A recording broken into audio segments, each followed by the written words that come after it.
Hello, everyone, and welcome to Snyder on Sports.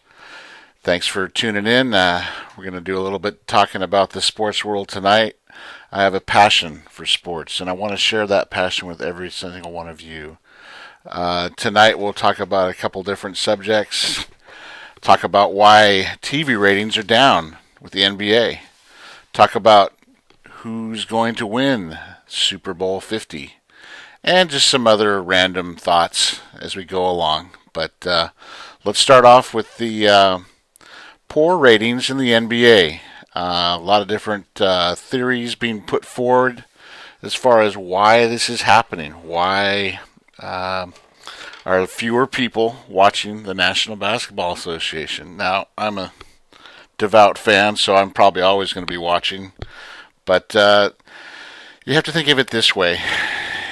Everything is a product, and the NBA is no different. And if the product you're putting out there is not compelling, is not interesting, is not exciting to the average fan, they're going to go watch something else. I mean, you have a bazillion different options now. You can stream movies, you can watch stuff online, podcasts, etc., etc. So it's not like the old days before the internet, where they maybe were the only game in town. So why is this product not exciting, not compelling? Well, there's a lot of different reasons. Some people put forth the idea, I know Colin Cowherd has done it on his show, that there's not a good enough villain out there. You got to have the good guy and the villain and the tension and the struggle between the two. And he's saying now that LeBron's back in Cleveland. There's really not a compelling story for a villain anymore. When he was with the Heat, a lot of people love to hate the Heat because, of the not one, not two, not three, not four, etc., etc. And yeah, I gotta say, maybe a little bit, but I really think beyond just that there is no villain or bad guy, I think one of the reasons is there really is not very many quality teams in the league, especially in the Eastern Conference. Now, if you look at it simply from the standpoint of viewership, outside of the Los Angeles metropolitan area and perhaps the San Francisco Bay Area, all the major population centers in this country lie east of the Mississippi, along the eastern seaboard, and that kind of area. So when you do not have a compelling rivalry, top quality teams in the East, there's not that going to be that much viewership because, like it or not, and I'm a West Coast guy and I've never understood this,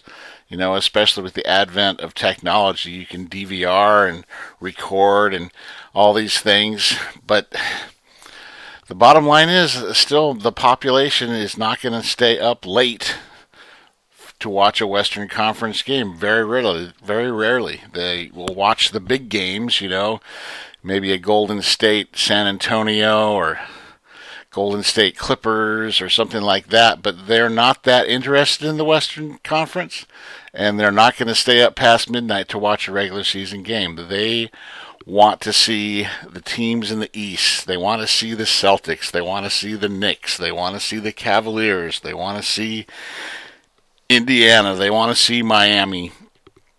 And, right now, there just is not a very good quality product coming out of the East. When your best team in your conference, arguably, is the Cleveland Cavaliers, and they get their butts handed to them by San Antonio, by Golden State, and they're just not that good.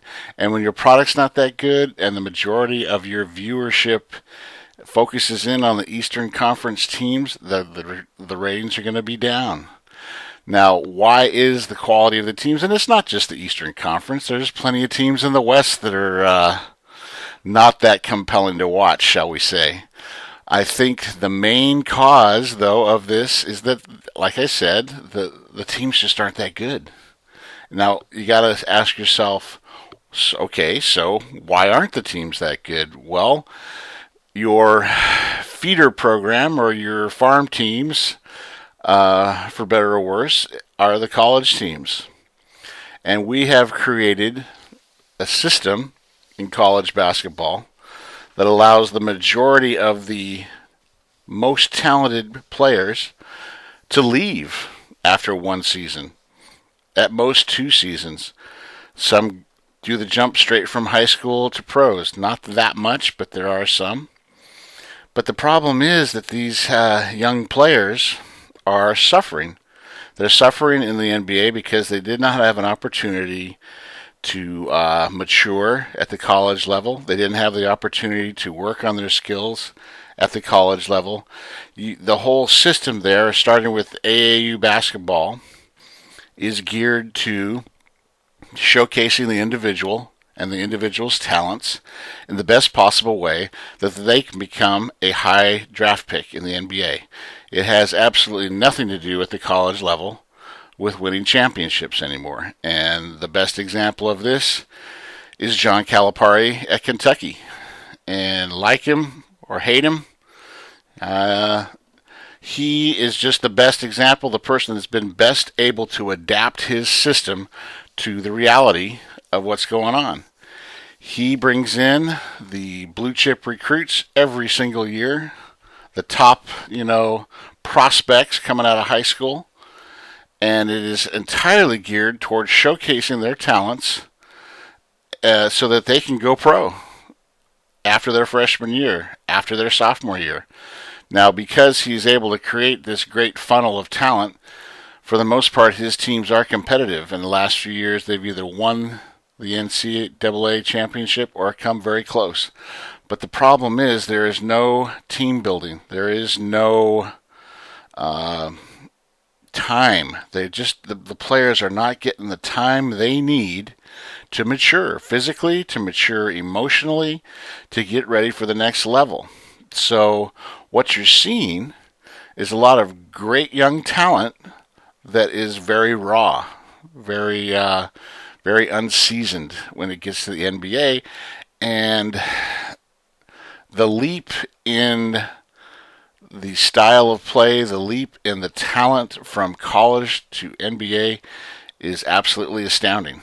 And most of these young players are kind of blown away, taken aback by the level of competition there is in the NBA as opposed to in college, because they've been brought up as a star in high school, a star on their AAU team, a star when they get to college. So the level of talent they go up against is not that good, because every year the best freshmen, the best sophomores head to the NBA. So outside of a few examples, maybe Michigan State, a couple other big-time programs that kind of still cling to the 4-year program for their players, these players that are one and done or two and done are not facing good talent. They're not facing competition that they will in the NBA. So when they reach the NBA, it really hurts them. They still are very talented, but they are not at the level of a veteran NBA player. The other thing that really hurts them, I think, is just the maturity, the emotional maturity that they lack, and that's no knock against them.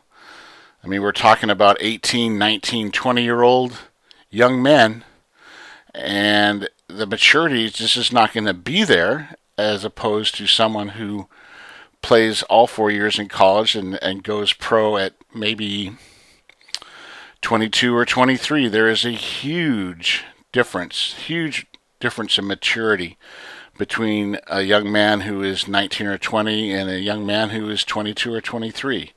And there's no getting around it. And like I said, it's not a knock against the young players. They are just using the present system in order to benefit themselves, like anyone would. I defy anyone to be in their position and say, I'm not gonna take that $6 to $10 million that you're offering me. I'm gonna stay in school where because of the NCAA and their restrictions, I barely can survive. My family barely survives, and therefore, it's just a rigged game. These kids are put in a position where, of course, they're going to jump to the pros. Any one of us would do the same thing. It's just that simple, and it's unfortunate, I think, because it obviously hurts the college game. You can't compare the talent level or level of competition in the college game right now to what it was maybe 15 years ago, 20 years ago. We're talking around maybe the late 80s, early 90s. There was a huge peak in the talent level at the college level, and that was because there weren't a lot of one and dones or two and dones or jumping from high school to pro. You had the majority of the top talent in college playing all 4 years. And there's nothing like that level of competition that helps the young player to mature, to improve their game, become a more emotionally mature individual who's more ready to take on the challenges of the NBA. And everyone wants to benefit from the system. The players want to benefit from the system. The colleges want to benefit from the system. The NCAA wants to benefit from the system. I know this is never going to change. I know I'm being naive, but if they want to save this game, if they want to save this product so that people are compelled to watch, there are great players and great stories and great rivalries at the NBA level, you have to start by fixing the college game. And in my mind, like I said, these young men are jumping to the professional level because the financial incentives are so great as compared to what they're dealing with at the college level. They have to do it. It would not be in their own best interest not to do it. So what has got to happen if we want to save this product to go return to the glory years where there were great teams in the Eastern Conference and great teams in the Western Conference, and there were epic battles to see who would win the championship, you got to fix the college game. And the only way to do that is to be a little more realistic about the players at the college level and what their role is in divvying up the pie. And right now, all the pie, even the crumbs, they're licking the plate. It's all going to the NCAA and the big-time college programs. They are exploiting these young men, in my estimation. They're making millions, if not billions of dollars off of their images, off of their merchandising, everything. And it's all going straight into the pockets of the NCAA and the big-time college programs. The players are so restricted that they hardly have enough money to eat on. And that's ridiculous. That's just unrealistic. But the reason it stays that way is the people that benefit from it are the people that are in power. Which is why I say I know this is naive and it's probably never going to happen. But if you want to improve the product at the pro level, you've got to change the college game. You've got to start allowing the college players to share in the benefits that their performance brings to the NCAA and brings to the big-time college programs. I'm not talking about, an out-and-out salary, but at least a healthy stipend. Something akin to meal money at the pro level maybe, or a couple $100 a week, just something to have a little extra, that a little cushion. And I think that's more than realistic. And I think the people that are really blind about this are the ones that say, oh, you would ruin the college game, you would ruin the integrity, the sanctity, the purity of the college game. And that is the biggest joke in the world. These people have their heads in the sand. They think by restricting the student athletes from making any money at all, that they're somehow remaining pure. Get real. Get real. The NCAA and the big time college programs are, like I said, they're making billions of dollars off these young men. And it's time that they started sharing the wealth a little bit. Because if you did that and you made it a little more comfortable for these guys, I'm not saying you start paying them $1 million to stay in college, but a few thousand here and a few thousand there might help them stick around. That might tip the balance in favor of them staying past their freshman year or staying past their sophomore year. Because right now, it's a no-brainer. You go. If you got the talent, you go. Whereas, if they had a living wage, whatever you want to call it, a stipend, a salary, something that you had a few extra bucks in their pocket every week, a lot of them might stick around. And they would enrich the college game because you would have players that stick around for 4 years. You would start developing more rivalries at the college level, develop more outstanding programs, teams, not just individuals that happen to be the best set of individuals talent-wise, so they overwhelmed everybody else. That's not competition. But if you have teams throughout the country that all boast of 2 or 3 or 4 potential NBA talents, but those talents stay throughout their senior year, you're going to improve the college game, and then you're going to, in turn, improve the product that goes to the NBA. A more emotionally mature, a more physically mature young man is going to go into that league, and you're going to start developing some rivalries, like the great old rivalries that used to be in the NBA. The list is endless. You had when Pat Riley was with the Knicks and Jordan's Bulls and the bad boys of the Pistons. Obviously, Celtics Lakers for years and years. Just some great rivalries, and that was because each team had high quality product and everybody watched. Everybody was watching the NBA because it was so compelling. And the only way to get back to that is to fix the college program and start letting these student athletes share in the wealth of just a little bit. Man, do you have to be that freaking greedy that every last penny on the table is yours and they're going to go hungry? That's outrageous. And that's got to change, or you're going to see a continued decline in the ratings for the NBA product. There'll always be that hardcore base like myself and all the other sports nuts. We'll always watch. If there's a ball involved, we're going to watch. But the general population is going to get turned off. They're going to get bored, and they're going to find something else to do instead of watching NBA basketball. So hopefully that'll change. I don't know if it will. You see little rumblings here and there where certain college groups of athletes try to unionize. But, something's got to happen. Something's got to give, because this is just getting ridiculous. So I'll get down off my soapbox about that one for right now. Let's move on to current. And, of course, the big game. I guess unless you're licensed, you can't say the words Super Bowl, but I'm going to do it anyway. Super Bowl.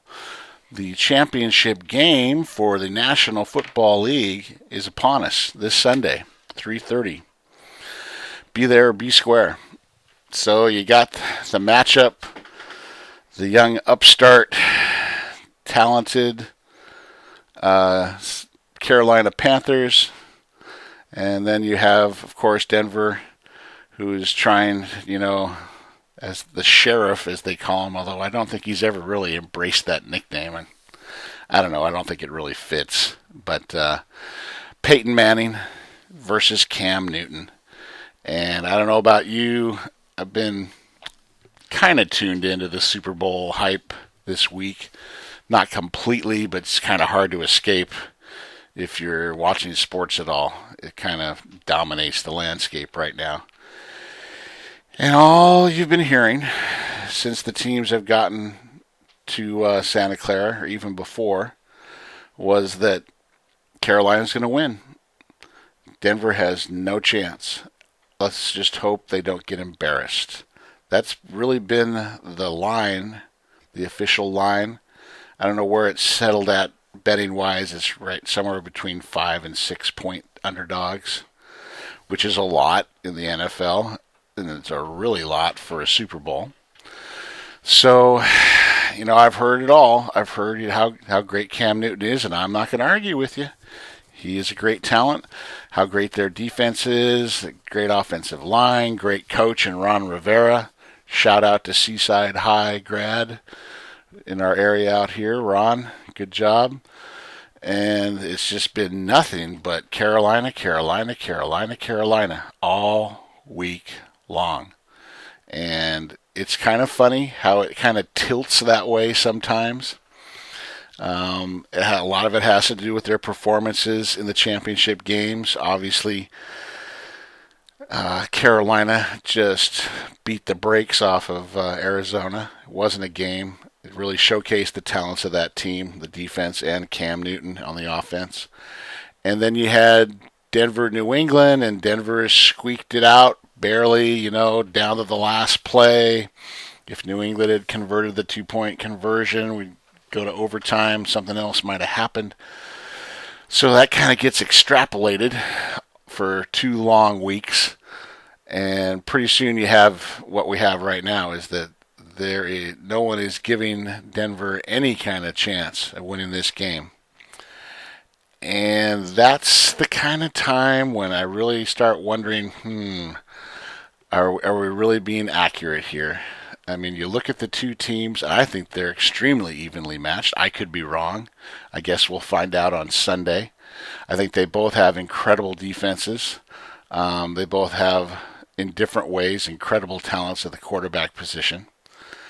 And it comes down to that individual game, those individual matchups, who comes to play, who is mentally and physically and emotionally prepared to play at 3:30 p.m. on Sunday.